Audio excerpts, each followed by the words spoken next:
दशरथ अजर बिहारी श्री राम जय राम जय जय राम।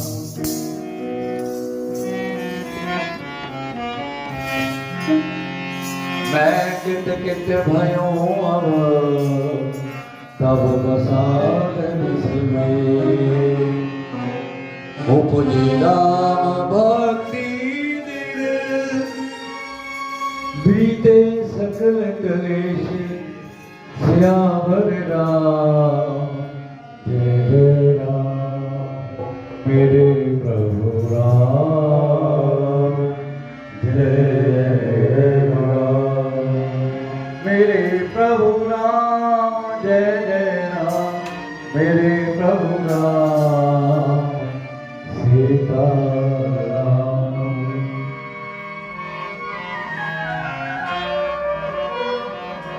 श्री राम जय जय राम श्री राम जय जय राम श्री राम जय जय राम श्री राम जय जय राम श्री राम जय जय राम श्री राम जय जय राम श्री राम जय जय राम श्री राम जय जय राम जय जय राम ये शुभ सम्माना श्री राम जय जय राम दुख संवारण समन विचार श्री राम जय जय राम श्री राम जय जय राम श्री राम जय जय राम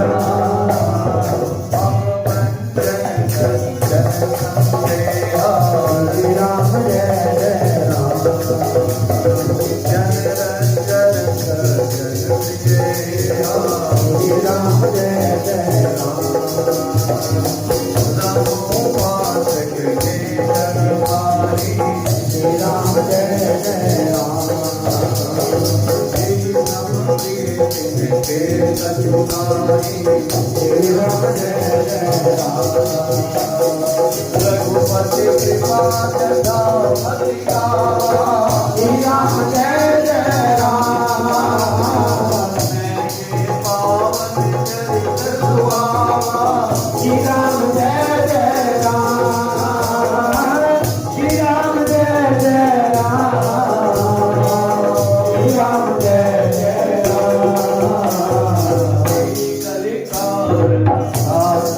श्री राम जय जय राम योग जग जप तप तप पूजा श्री राम जय जय राम राम कुमरी गाई राम श्री राम जय जय राम संत सुनिए राम गुण गावे श्री राम जय जय राम जातुपति पावन बड़वाना श्री राम जय जय राम रामैव विशुद्धि संत पुराण श्री राम जय जय राम ताहि भजे मन तजि बुद्धि लाए श्री राम जय जय राम भजे कहीं कहीं नहीं पाए श्री राम जय जय राम ओ श्री राम जय जय राम श्री राम जय जय राम श्री राम जय जय राम श्री राम जय जय राम श्री राम जय जय राम श्री राम जय जय राम ओ श्री राम जय जय राम श्री राम जय जय राम श्री राम जय जय राम श्री राम जय जय राम श्री राम जय जय राम श्री राम जय जय राम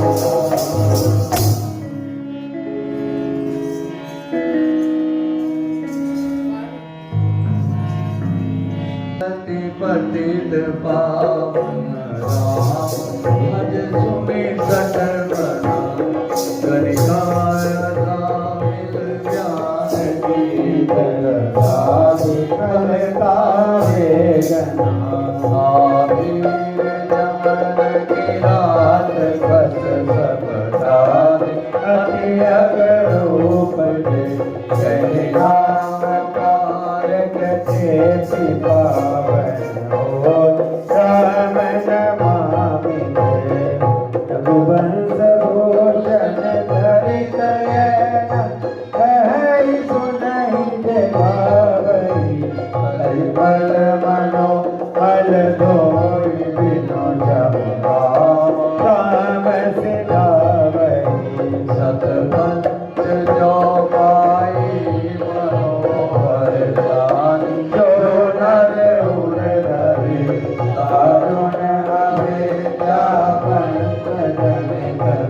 तुम समान रघुवीर अस विचारी रघुवंश मणि हरहु विषम भवबी पामे न्यारी प्यारी जिमि लोभे प्रिय जिमि नाम तिमि रघुनाथ निरंतर पुनि लागे मोहि राम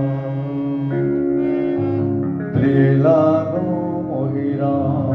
बोल श्यामर रामचंद्र महाराज की जय। उमापति महादेव की जय। पवन सुत हनुमान की जय। मैं सचिया जोता वाली माता तेरी सदाई जय। आप सबने,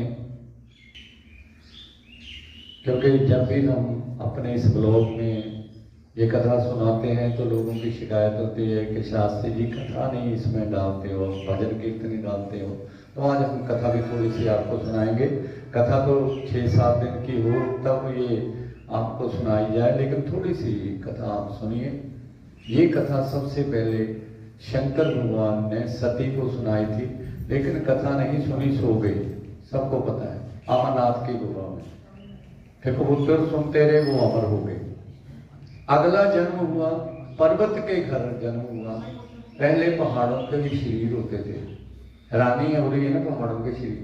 तो आपने भागवत सुनी है, उसमें जो 2 वृक्ष थे जिनको कृष्ण को यशोदा ने बांध दिया था, तो वो वृक्ष भी मनुष्य रूप में थे ना। ऐसे है ना, जब ओखली से बांध दिया था तो टूट गए थे, तो प्रकट हो गए थे। तो ऐसे ही पहाड़ों के भी शरीर होते थे।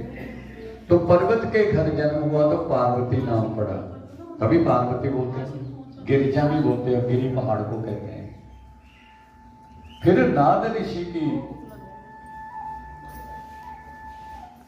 सलाह के कारण उन्होंने शंकर भगवान के मंत्र का जाप किया। छोटी उम्र में, बिल्कुल बचपन जैसे तपस्या की कि शंकर भगवान के साथ विवाह हो।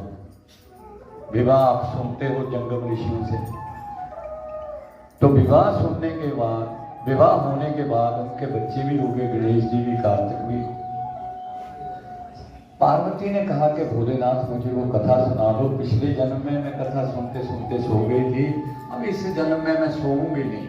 कथा सुनते सोना नहीं चाहिए, बातें नहीं करनी चाहिए। तो इस बार मैं कथा सारी की सारी सुनूंगी और मैं सोऊंगी नहीं। तो ये कथा सारी की सारी भगवान भोलेनाथ ने पार्वती को सुनाई, और याज्ञवल्क्य ऋषि जी ने भारद्वाज ऋषि को सुनाई, और काकभुषुंडी जी ने गरुड़ जी को सुनाई। क्योंकि गरुड़ को भी शंका हो गई कि कैसा परमात्मा है जो लक्ष्मण को मूर्छा से छुड़ा नहीं सकता, नागवासी ये भगवान हो ही नहीं सकते। तो उनका संदेह दूर करने के लिए काकभुषुंडी जी ने गरुड़ जी को ये कथा सुनाई। और संत गोस्वामी तुलसीदास जी ने अपने मन की शांति के लिए स्वांतः सुखाय तुलसी रघुनाथ गाथा, ये पहले कांड में श्लोक है कि तुलसीदास ने अपने मन की शांति के लिए कथा सुनाई। तो ये कथा आप लोगों ने, यहाँ गांव जो है अलीजी बस्सी ऐसा नाम है, बस्सियां बहुत हैं होशियारपुर में, तो उस गांव में बैठ करके 24 घंटे लगातार सुनी। और ये कथा निरंतर सुने ही मान विश्वास, जो इस कथा को विश्वास मान करके लगातार सुनते हैं उनको भगवान के दर्शन भी हो जाते हैं। तो पार्वती से भोलेनाथ ने कहा कि धन्य सो देश जहां सुरसरी, ये अंतिम चौपाइयां आप सुन रहे थे। धन्य सो देश जहां सुरसरी, सुर देवता और सरी नदी को कहते हैं। जो देवताओं की नदी गंगा है, जिस देश में बहती है वो देश धन्य है। ये अंतिम चौपाइयां हैं 25 में 26 में 2 में।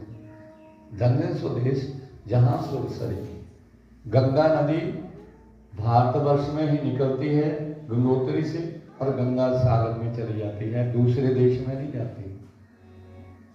वो देश धन्य है जहां गंगा जी बहती हैं। और धन्य नारी पतिव्रत अनुसारी, वो औरत धन्य है जो पतिव्रत धर्म का पालन करती है।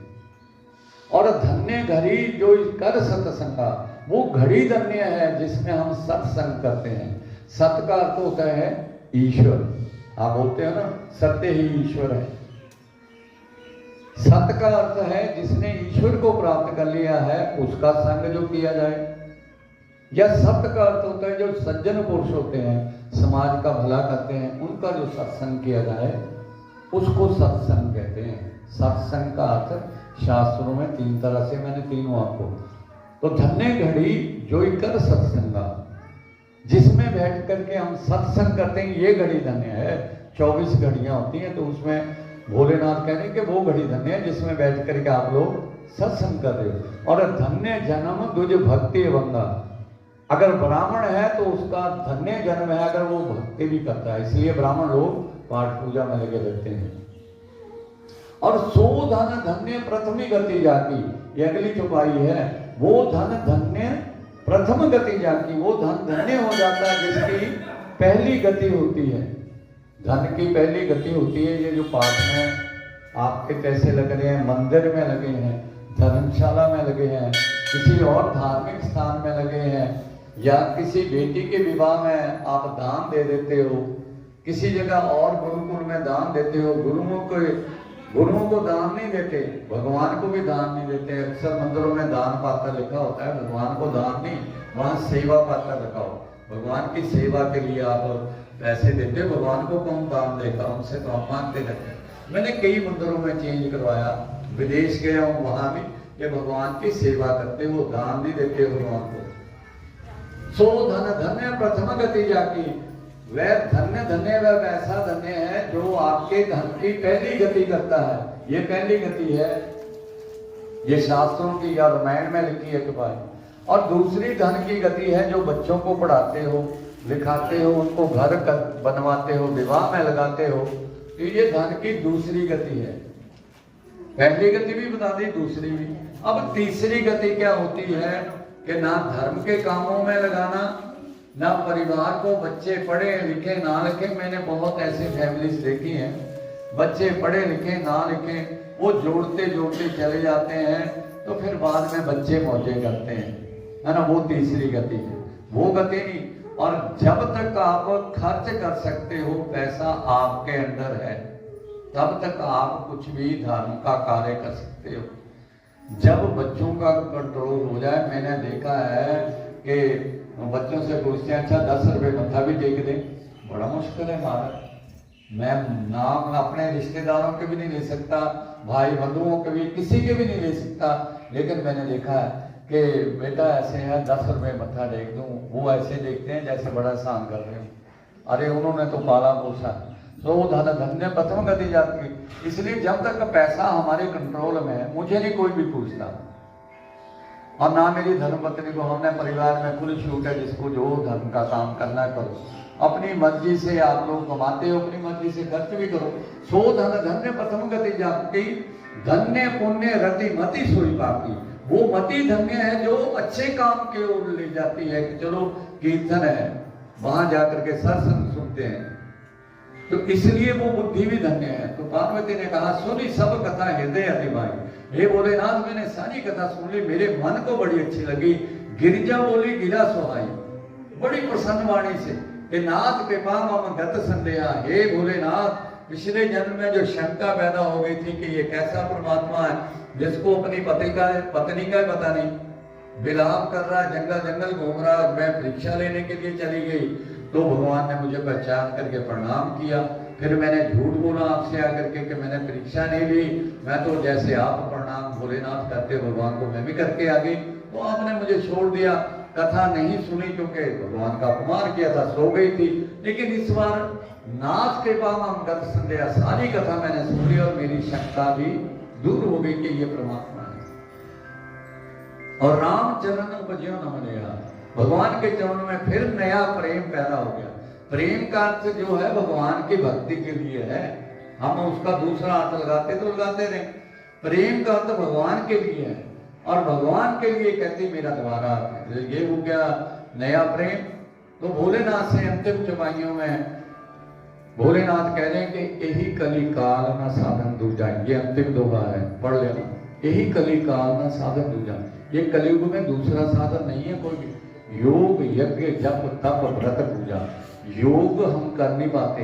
योग साधना होते हैं, समाधि में चले जाते हैं, वो नहीं हाथ पैर हिलाना, वो तो एक्सरसाइज है कि शरीर तंदुरुस्त रहे, उससे भगवान का कुछ लेना देना नहीं, शरीर स्वस्थ रहे, वो इतना सही। योग साधना उसको योगा कहते हैं, है ना। योग वो है जिसमें समाधि में चले जाओ और भगवान का साक्षात्कार हो, दर्शन हो। योग यज्ञ जप तप व्रत पूजा, यज्ञ होता है ना। अभी पीछे मैंने एक जगह कहीं यज्ञ था तो मैं बड़ा हैरान हुआ। अभी पंडित भी नहीं बिठाए थे तो एक कुत्ता आया और वो उठा करके ना था उसमें पत्तल में डाला सब कुछ, उसको देख आया मैं बड़ा हैरान कि अभी तो पंडित ने बिठाए। और श्रीमद् भागवत में आपको प्रसंग पता होगा, नेवला आ गया था यज्ञशाला में, तो भगवान मुस्कुरा रहे थे और युधिष्ठिर कहने लगे कृष्ण तुम मुस्कुरा रहे हो, नेवला मांस बख्शी है, सारी यज्ञशाला दूषित कर दी। कहने लगे नहीं, यज्ञ में भंडारे में कोई भी आ जाए उसको भी वैसे दो जैसे बाकी हो, पता नहीं ईश्वर के स्वरूप में। तो सारे पदार्थ 56 भोग थे बने हुए, तो सारे नेवले को दिए और नेवला जो था प्रकट हो गया यज्ञ पुरुष के रूप में। इसलिए योग यज्ञ, यज्ञ जब हम भंडारा करते हैं तो उसमें सबसे समान रूप से, ये नहीं कि कोई बैठा है तो उसको पहले जाकर के दे आओ, लाइन से दो, बराबर दो। जप तप व्रत पूजा, जप करते हैं ना माला लेकर के, तो माला घुमाते घुमाते बहू देखना दूध उबल तो नहीं गया, माला पूरी करके आती है, होता ना ऐसे। दाल देखना हो गई, अभी मेरा पाठ पूरा होने वाला, तो जप भी नहीं होता। कबीर ने दबा कहा है, माला तो कर मैं फिरे, जीभ फिरे मुख माही, मनवा तो चमुंडी से फिरे, ये तो सुमरन नहीं, सुमरन थोड़ी है, उसमें ध्यान होगा। योग यज्ञ जप तप, तपस्या जो होती है जंगल में बैठ करके, और जेठ महीना वो जून जुलाई का, और आग जला लो उपलों के, उसमें बैठ करके एक टांग के बाहर खड़े होकर के बिना पानी पिए और भगवान की तपस्या करो, सूर्य तप रहा, उसको तपस्या कहते हैं। जंगलों में रहते कोई नहीं जाता। योग यज्ञ जप तप व्रत पूजा।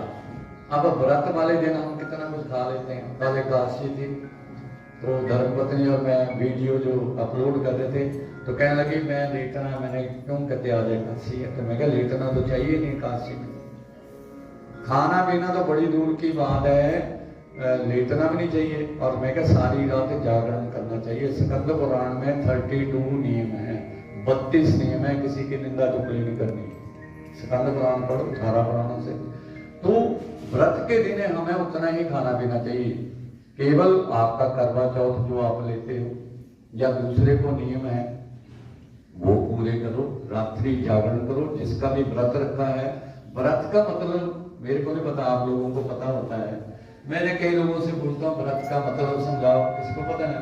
व्रत का मतलब होता है प्रतिज्ञा, इंग्लिश में ओथ कहते हैं, OTH ओथ। आज मैं प्रतिज्ञा करता हूँ, मैं ये व्रत लेता हूँ कि सुबह उठूंगा, भगवती माँ का नवरात्र है और मैं सारा दिन उसके का चिंतन करूंगा, पाठ पूजा और रात्रि भजन करते हुए बिताऊंगा, उसको व्रत कहते हैं। फिर एक व्रत होता है तो फल भी मिलता है।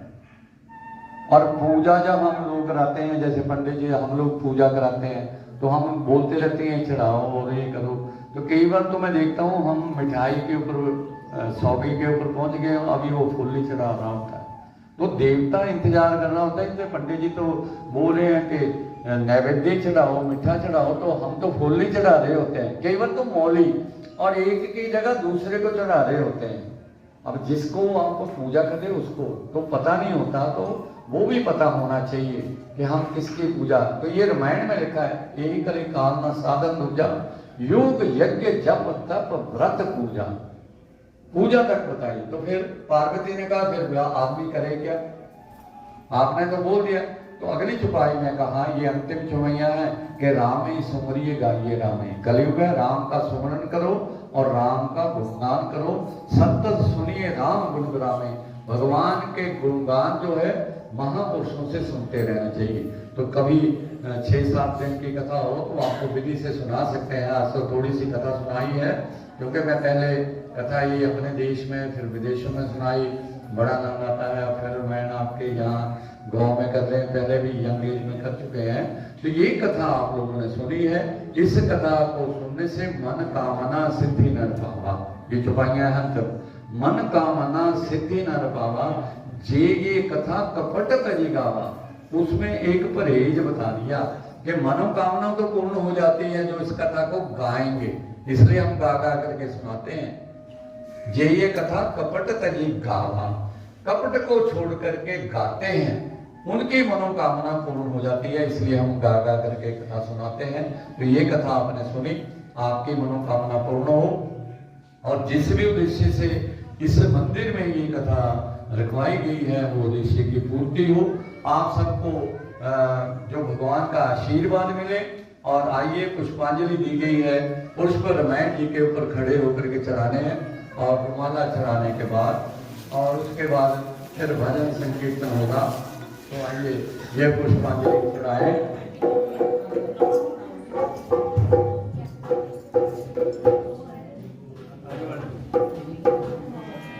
सभी खड़े हो जाइए।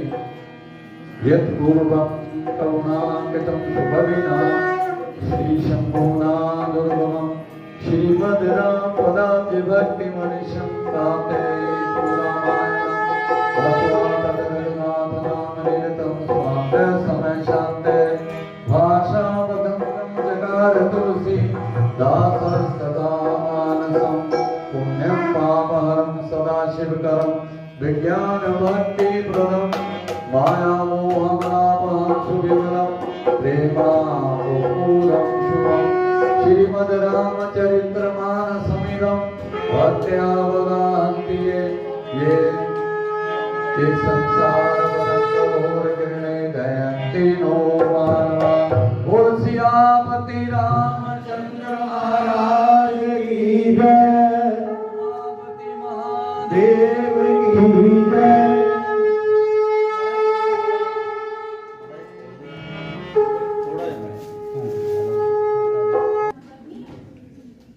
जय जय राम, श्री राम जय राम, जय जय राम, सभी के वासना से श्री राम जय राम, जय जय राम, श्री राम जय राम, जय जय राम।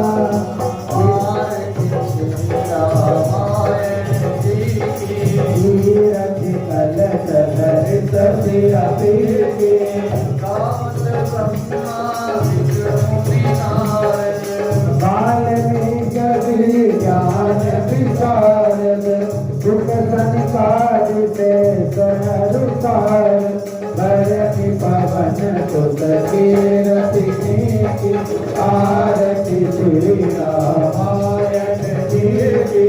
गावत वेद पुराण शास्त्र, जय शास्त्र सब जन को रस, मुनि जन तन को सर्व, सारे हंस समत समही, आरती श्री रामायण जी की।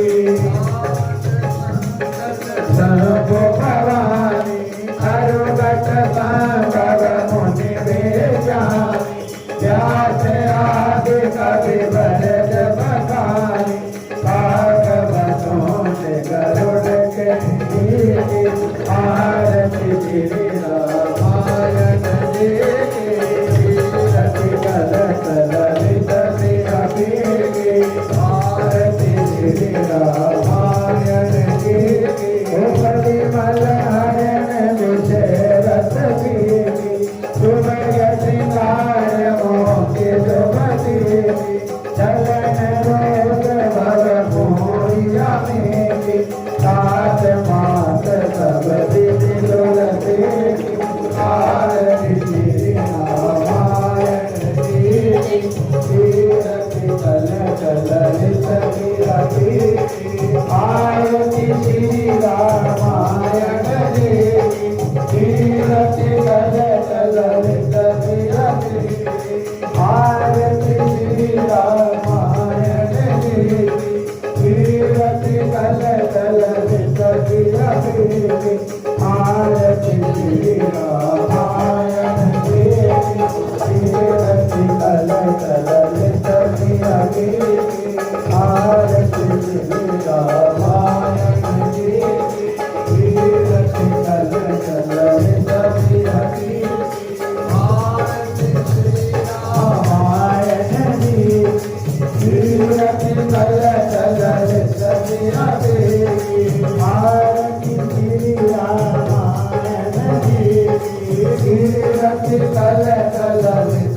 अवतार